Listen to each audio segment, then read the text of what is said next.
A good morning. Welcome to 5 on your feed. I'm Ryan Dean. And I'm Allie Corey. I'm in for Sydney Stalwart this morning. And today, I'm excited to sit down with you while you are scrolling on your phone. I actually just put mine on silent to make sure that it doesn't interrupt. As soon as they said, you're hot, bring. Yep. I'm like, oh, it's not on silent. A good reminder.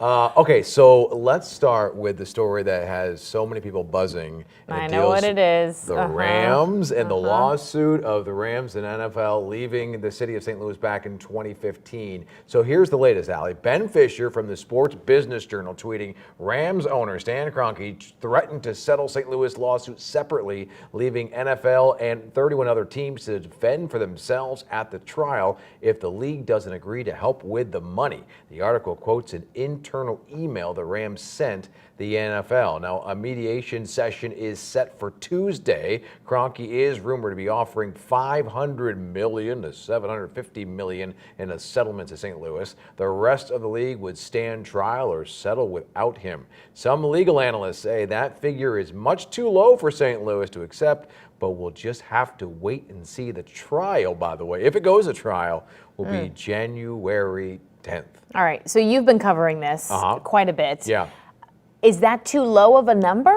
Well, so the reason why he's saying that, so the one law expert that we keep going back to, Daniel Wallach, he says that punitive damages are part of this. So once they talk about fraud, that the St. Louis there was a fraud in this, you're able to get punitive damages, and that can bring the total to $5 billion, $6 billion, $10 billion. Wow. So he's saying if Stan Kroenke were to negotiate his own settlement with St. Louis, the problem with that is you're taking out the guy who could really be responsible for the punitive damages. So you're limiting yourself. But think 2 years ago, if we were told we were going to get 500 to 750 million, we'd be like, yes, please. Yes. But now we know there's much more on the table, possibly. Right. I thought it started with a B. Right. Let's go. All right, so to be continued. No settling, you don't think? As I say, every single headline has been delicious, and I'm here for the meal. Okay. Well, there you go. That's great. We want to get to the other top story that so many of you are talking about this morning, and it is heartbreaking. A MoDOT worker remains in the hospital in critical condition after a deadly crash involving 2 other MoDOT workers who were killed.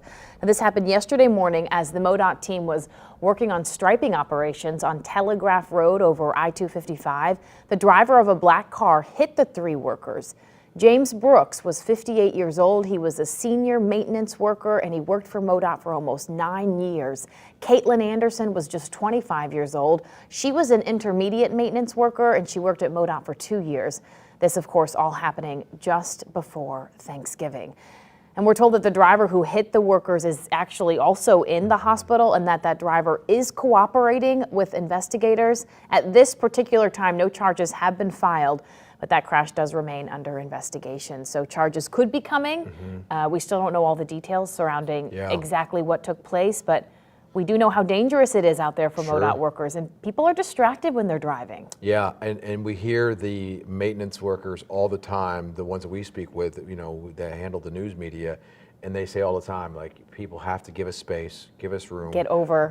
When we have the plow trucks out, please give us space. And we know we sound like a broken record, but there's reasons for this. And again, we don't know the circumstances here. Sure. But it's just heartbreaking. And when we got that alert yesterday, I'm like, wait a minute, what happened? I know, my heart sank. So obviously our hearts are with the families of those workers. Yeah, another tough story here. The streets in Sunset Hills will be packed and some closed this morning as the community of Sunset Hills says a final goodbye to one of its police officers. Officer Christy Meyer died in her sleep after work last week. A memorial service is at 10 o'clock this morning, so we're talking about less than an hour here, and it's at St. Justin the Martyr in Sunset Hills. There'll also be a procession from the funeral home to the church, and that's starting in about 10 minutes. It will go west on Gravois to Limburg and then north on Limburg to Eddy Park. If you know somebody living in that area, or if you live in that area, you are encouraged to line the street to honor Officer Meyer. And more heartbreak in our community. The families of the 3 teens who were killed in a car crash on Kiefer Creek Road in Baldwin last weekend have announced the funeral arrangements. The visitation for 16-year-old DeSmet student Cole Anello is happening this Sunday at Ortman Stepanovich Funeral Home from 3 until 8 o'clock. The funeral will then follow on Monday at 10 a.m. at St. Monica Catholic Church. The visitation for 15-year-old Marquette student Reagan Sabin is Sunday from 1 until 8 at the Schrader Funeral Home. Her funeral will follow on Monday at 10 a.m. at Holy Infant Catholic Church.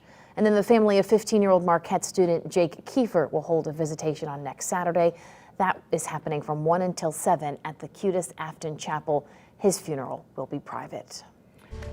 Okay, so now to the top story on KSDK this morning. A fire forced Silver Dollar City to shut down for hours. Thankfully, you're not going to have to change your weekend plans because it's not back open yet, or it is now back open maybe. It happened yesterday at several stores in the park, from Heartland Home Furnishings to Flossie's Friend Fancies. The amusement park reports some minor injuries after 3 buildings caught fire.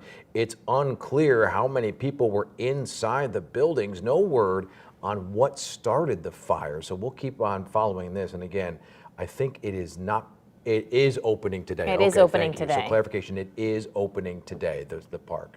But we will obviously stay on top of that. Okay, well, as those temperatures drop, we're keeping tabs on an issue that has many of you concerned about staying warm. We have some good news for the 500,000 people who rely on Spire STL's pipeline. So here's the update. The Federal Energy Regulatory Commission, also known as FERC, says it will vote to extend Spire's emergency permit through the winter. So without that extension, Spire says that its pipeline would be forced to shut down December 13th. But now we can say for certain, according to the commissioner of FERC, that they will extend it. FERC even going as far as agreeing that some scare tactics were used by Spire when it sent out that email to all of the customers saying that they weren't sure that the contract would be extended, and if it wasn't, it would be shut off. And so obviously that caused panic for 500,000 people who rely on it. I know. Well, so Spire says they were just trying to be, truthful. And they did say there's probably a good chance it would be extended. Right. But now we see. But they were trying to get ahead of it, they said. That's what they said. To But make sure. A lot of politicians thought they were being a little scare tactic there for sure. One more thing too, FERC, we all now know what it stands for, which before we didn't know. So, I didn't know what FERC meant, but now we know. Supply Federal chain, Energy Regulatory FERC, Commission. we're learning a lot in 2021. All right, the defense for all 3 Georgia men accused of confronting and murdering Ahmaud Arbery has rested its case. This comes after the prosecution gave some pretty tense cross-examination of the man who fired the fatal shot. Travis McMichael claims he acted in self-defense while trying to make a citizen's arrest. Arbery's family says McMichael had no proof Arbery was involved in any crime and killed him based on assumptions. Meanwhile, outside the courthouse in Brunswick, Georgia, Adam Wainwright was spotted serving up food to those who gathered there in solidarity with Arbery's family. Wayno was born and raised in that area. He tweeted by saying, "It was a great time spent today with great people." Well, let's stick with some baseball here. Philadelphia Philly Bryce Harper. Yeah, my teammates, the city of Philadelphia, our fans. And a 2-2. Got emotional on Thursday night after being named the National League MVP for the 2nd time in his career. Now, Cardinals first baseman Paul Goldschmidt finished 6th in the voting behind Harper. And Wayno also got an 8th place vote for MVP, which is incredible considering his age. I know, he's 40, right? I love it, yeah. Which is ancient for professional sports. I know, but in today's day and age, I mean, Tom Brady is making us all rethink. What is he? Is he 45? I think he's 44, 45. I think he's 44 or 43. Yeah, but you know how much he's given up in his life. I think meat, all alcohol, that diet that he's on. I mean, it's very strict. Yeah, avocado ice cream or something like that. Yeah. He drinks like half his weight in water. It's like the Brady diet or something. Yeah. I mean, it's obviously working, whatever it is. I got to start drinking more water. Look at that guy. Yeah, you do. He's handsome. Hey, did you see it, Ryan? What?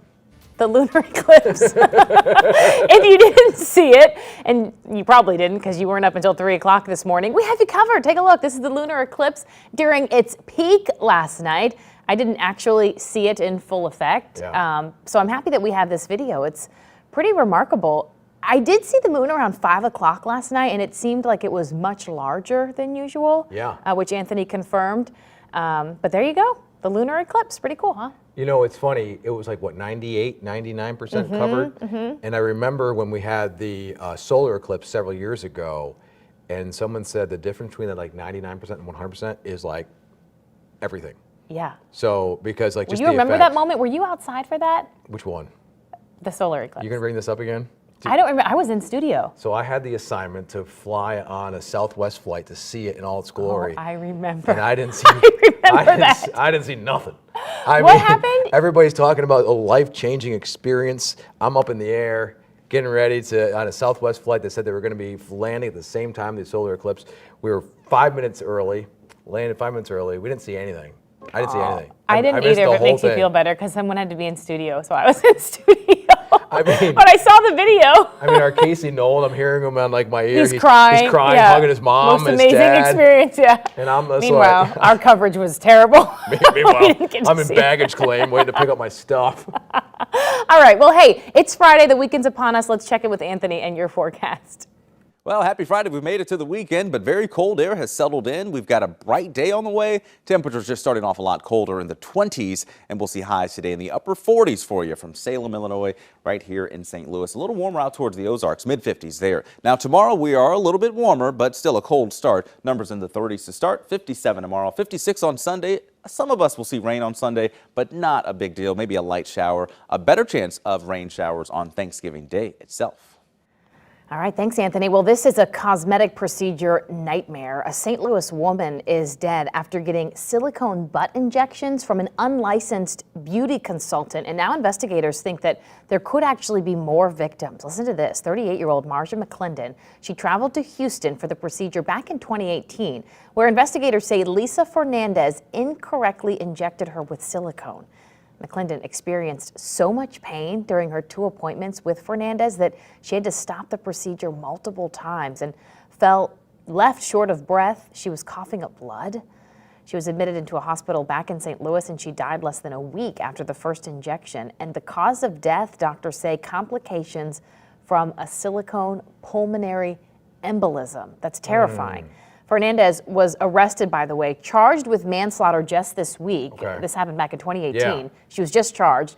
She had been working as a, quote, beauty consultant, but out of her home since 2004. So prosecutors are now using this case to encourage other victims to come forward, because if she's been operating since 2004, you can imagine there's probably quite a few people that have seen her. Oh my goodness. I remember the story when it happened in 2018, so that's why the new news is that the charges have finally come down. Finally filed, yeah. Wow. Okay, some news regarding booster shots. Here we go this morning. The FDA has approved Pfizer and Moderna booster shots for all adults. But there's one more step. The CDC must also agree on the booster expansion.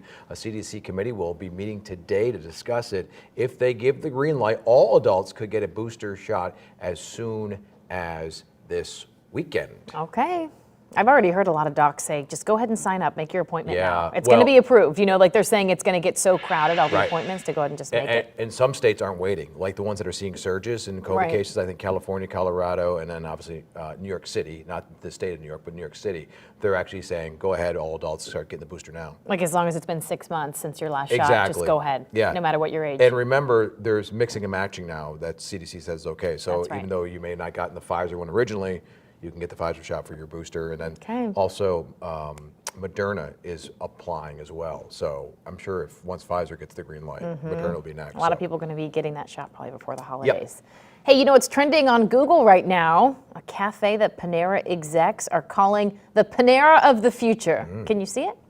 Here's a look at the first location. This is on Manchester and Baldwin. They're testing out the new concept first here in St. Louis before they take it nationwide. Basically, it has a bit of a different look than the bread co that we're used to, although it looks quite similar. I was to going me. to say, what's different now? Okay, Hold so on. here's what's different. Okay, here we Ryan, go. are you ready? It's Yeah. 20% smaller. Okay. It has more drive-through lines and easier curbside pickup options. So I think less about the eating in and more about the taking out. Well, they did have some really large dining rooms. So I'm sure now that we've seen the pandemic come and how it's Maybe they don't changed fill up business as much. model. And Although I do appreciate their fireplaces in there. Those are Especially in the nice. winter, grab a cup of coffee, sit by the fire. yeah. You forget you're in Bread Co. Yeah, I'm a big fan of the French onion bread bowl. Oh, That is not low in cows. That is not on the Tom Brady diet. Let me tell you that much right now. Okay, this is really cool. If you haven't had a chance to see the Van Gogh experience at the Galleria yet, you are in luck. Due to high demand, the Beyond Van Gogh exhibit will be extending its stay in St. Louis. It'll now run through January 30th. So far, more than 100,000 people have already visited the display. Ticket prices, by the way, it starts at $40 for adults, $20 for kids, but anyone under 5 is free. Have you seen it yet? I have not. I haven't either. My wife has gone. And what Dana think? She said it was amazing. Yeah. And I think my 7-year-old saw it. He loved it. So, yeah. So for everybody, really. So for everybody, yeah. I have not had a chance to go, but I really do want to go. Well, you have till January 30th. All right. So get on it. Set my calendar. I'm on there. Okay, a woman has some advice for people away on vacation. Don't leave a bad review for your hotel if you're still staying there because you might get kicked out. No way. Yeah. Susan Leje says that's exactly what happened to her. She responded to an email asking how the room was, giving the hotel 3 stars out of 5. That's not bad, right? That's not bad. It's average. Hotels.com asked, what went wrong? So Leje replied, the hotel was run down, the pool was not open, and toilets didn't flush that well. That's fair. That is a problem. That night, the hotel manager called her cell phone saying he called police, kicking her and her granddaughter out. You are kidding me. This I mean, did he not realize that there's now even more bad PR? Probably more than what yeah, the review did. Yeah, not a good look. Okay. So you may be wondering, is this legal, by the way? Most businesses, including hotels, are allowed to ask customers to leave for virtually any reason. Really? If they refuse, customers can be arrested for trespassing. You don't say. Yeah. So the officer actually helped the grandma and the granddaughter find another hotel at a nearby, and Wow. then they were able to get a full refund. And 2 months after they were kicked out, so they took them a while. So they did get a refund. They got a refund. But I feel like, you know, I don't know if you've ever worked in customer service. Yeah, I worked as a restaurant server. That's customer service, right? Same, yeah. So, you know, the rule is the customer's always right. Oh, I know, but that's hard. It can be hard sometimes, hard. but that's the rule. I mean, that's basically the golden rule to, I think, having a good business. And so what they should have done is said, we're so sorry, how can we make this stay better for you? Sure. But instead they just kicked him out? Well, I mean, I'm also a believer, don't complain until you're gone. Well, now I believe in that. Yeah, that's right. Wholeheartedly. That's right. If you want to complain about us, at least wait until we're done with this digital show. Yeah, leave a good review, by the way. Please. Or we will kick you out. It's Friday. We love you. See you.